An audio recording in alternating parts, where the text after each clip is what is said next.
If you wanted to destroy a city's housing, short of bombing, probably the best way to do it is rent control.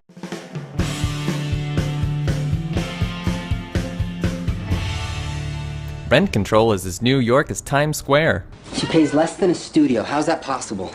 She's lived here over 40 years.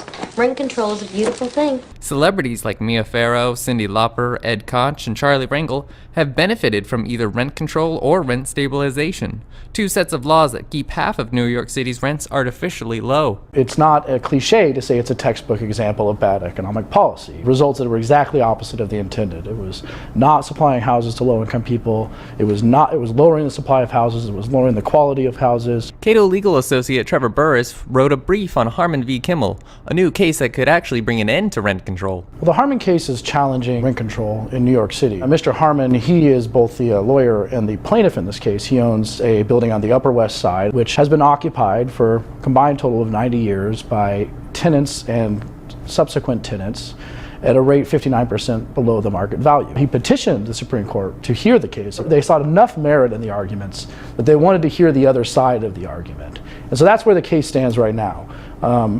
Maybe not on the cusp of the Supreme Court, but far closer than many people would have guessed it could have got. There is a takings clause in the U.S. Constitution in the Fifth Amendment that prohibits the taking of property for either public use and with just compensation. If we can get the court to see that, we could possibly overturn rent control. Rent control has been doing damage to New York since the 1940s. One thing most people are agreed on is that rent control is a good thing.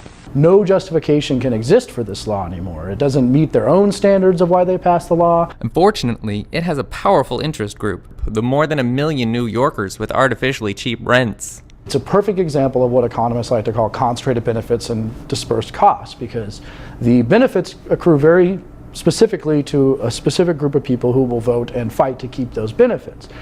The costs, they build up over time. They're hard to point to. It's hard to give a good what if this didn't happen story. Would this apartment building still be standing because the landlord had enough money from rents? The legislator doesn't seem to be totally listening because they renew this all the time, but maybe the courts can listen to this. Maybe they will be listening.